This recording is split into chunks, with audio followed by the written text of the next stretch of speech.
प्रमाण पत्र, ओबीसी आरक्षण, ओबीसी आरक्षण, ओबीसी जनगणना, ओबीसी जनगणना, एसटी प्रमाण पत्र, एसटी प्रमाण पत्र, जिसकी जितनी संख्या भारी उसकी उतनी भागीदारी, जिसकी जितनी संख्या भारी उसकी उतनी भागीदारी। झूठी सरकार की, झूठी सरकार की, झूठी सरकार की, झूठी सरकार की।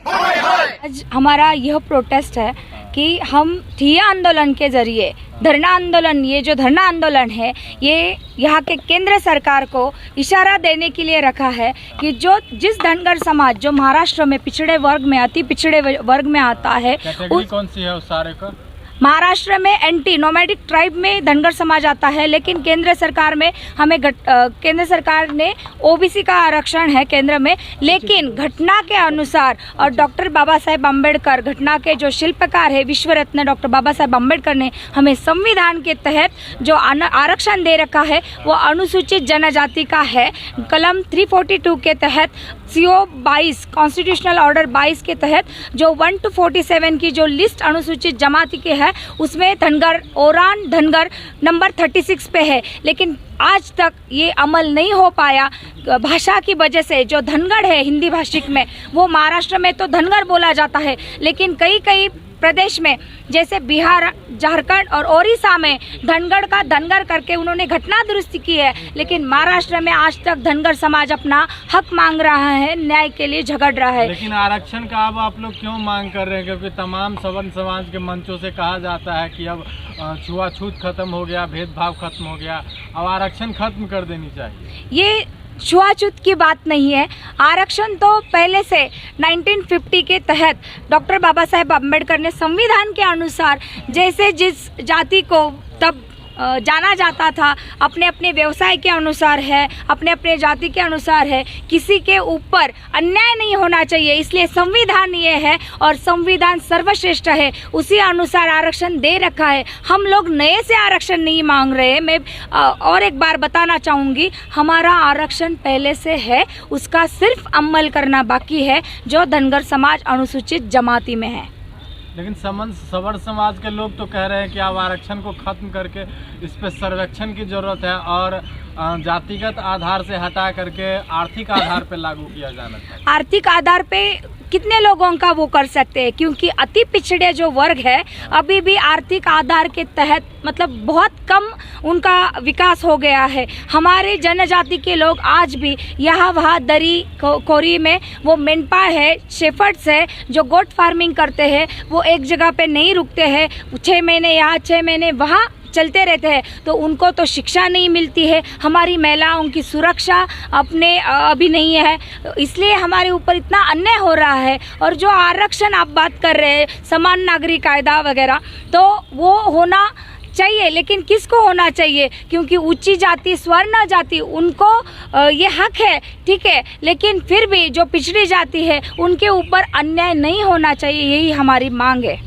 अच्छा, क्या लगता है भारत में जातिगत व्यवस्था कब तक जिंदा रहेगा और कब तक आरक्षण जिंदा रहेगा? जब तक संविधान है और संविधान के अनुसार डॉक्टर बाबा साहेब अम्बेडकर ने ही ये संविधान लिखा है, उसमें जैसे है उस संविधान के खिलाफ ना भारत सरकार कुछ कर सकती है ना केंद्र सरकार कुछ कर सकती है, क्योंकि संविधान सर्वश्रेष्ठ है, उसके आगे ना कोई पक्ष बड़ा है, ना कोई नेता बड़ा है, ना कोई सरकार बड़ी है। लेकिन सवर्ण समाज के लोग कहते हैं कि 15 साल के लिए ही संविधान में आरक्षण का व्यवस्था किया गया था, अब इस पर समीक्षा होनी चाहिए और इसे खत्म करना चाहिए। वैसे तो ऐसे 10 साल में जो सर्वेक्षण होना चाहिए वो तो टाइम पे किया नहीं जाता है। वैसे ही आरक्षण जैसे ओबीसी का आरक्षण जो 10 साल में जनगणना होती है वो भी तो सरकार ने की नहीं। आप लोगों को भी पता है 2011 के बाद ओबीसी की जो जातनियाँ है जनगणना मतलब होनी चाहिए, उसके आंकड़ा मतलब उसकी जो संख्या है 2013 के बाद मोदी सरकार आई, लेकिन उन्होंने उसकी जो संख्या है वो आगे आने नहीं दी और 2021 में आरक्षण भी नहीं हुआ। जाति जनगणना के समर्थन में है? हाँ, जनगणना होनी चाहिए। धनगर समाज ही नहीं, पूरे ओबीसी जो वर्ग है उसकी जात न्याय जनगणना होनी चाहिए। ये भी हमारी इसके साथ मांग है। धनगर समाज की तो पहली प्रमुख मांग यही है कि धनगर समाज को अनुसूचित जमाती के प्रमाण पत्र, एसटी प्रमाण पत्र मिलना चाहिए। दूसरी मांग ये है कि ओबीसी सेंसस होना चाहिए। आज अधिवेशन चल रहा है, अधिवेशन के तहत हम लोग ये मांग कर रहे हैं, राष्ट्रपति महोदया, पंतप्रधान मोदी जी से मांग कर रहे हैं कि धनगर समाज को न्याय दिया जाए। हमारे जो चरवाह समाज है, जो उत्तर भारत में पाल, बघेल, गडरिया, यहाँ पे समर्थन देने भी ये लोग आए हैं, क्योंकि हम सब पूरे भारत में एक ही है। महाराष्ट्र में जैसे धनगर बोला जाता है, वैसे कर्नाटक में कुरुबा, कुरुमा धनगर है, पाल, बघेल, गडरिया उत्तर भारत में बोला जाता है। सब हम लोग एक ही है, लेकिन अलग अलग जगह पे अलग अलग भाषा होने के कारण उसका प्रोनाउंसिएशन अलग अलग होता है। और जो धनगढ़ हिंदी भाषिक में हुआ है, हमारी इतनी ही मांग है कि 1956 के लोकसभा बिल के तहत उसमें घटना दुरुस्ती का एक अध्यादेश होना चाहिए और केंद्र सरकार को सिर्फ उसमें अमल करके धनगर समाज को एसटी के प्रमाण पत्र देना चाहिए। एक सवाल और ले लीजिए, आपने जो कहा है कि जातीय जनगणना पूरे देश में होना चाहिए, लेकिन कुछ लोगों का कहना या अपने जो भारत के जो पिछड़ी जाति है उनका कहना है कि भारत में जातीय जनगणना नहीं, गरीबी जनगणना होनी चाहिए। इसको थोड़ा बारीकी से समझाइए।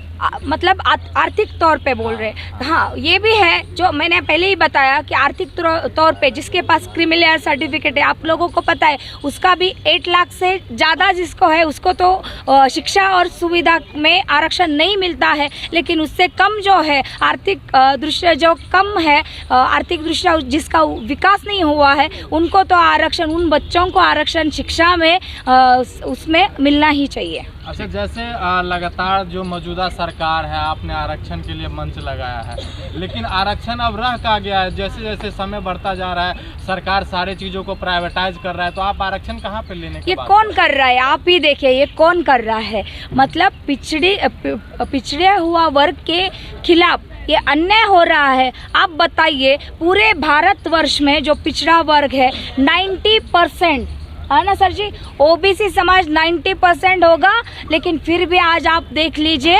राजनीति में कौन ज़्यादा है। हमारे महाराष्ट्र में भी कौन ज़्यादा है? हम धनगर समाज कहाँ पे है? एक भी राज्यसभा या हमारा लोकसभा में सांसद नहीं है महाराष्ट्र में। वैसी ही बात पूरे भारत में है, वैसी स्थिति पूरे भारत में है। ये यहाँ पे लोग हैं, ये भी अपने अपने राज्य की बात यहाँ रख सकते हैं, क्योंकि उनके वहीं पे भी वही प्रॉब्लम है। स्वर्ण वर्ग के लोग हमारे पिछड़े जाति वर्ग के लोगों के साथ हमेशा अन्याय करते आ रहे हैं, और यही अन्याय के खिलाफ हम आज आवाज़ उठा रहे हैं। 2024 में ये लोग अब हमारे वोट बैंक गृहित ना धरे, यही इशारा हम आज देते हैं। लास्ट सवाल ले लीजिए। पहले तो कहा जाता था कि इस देश में अछूतों को आरक्षण मिला है, लेकिन अब क्या कहना चाहते हैं, क्योंकि EWS ला के अब सवर्णों को भी आरक्षण दिया जा रहा है?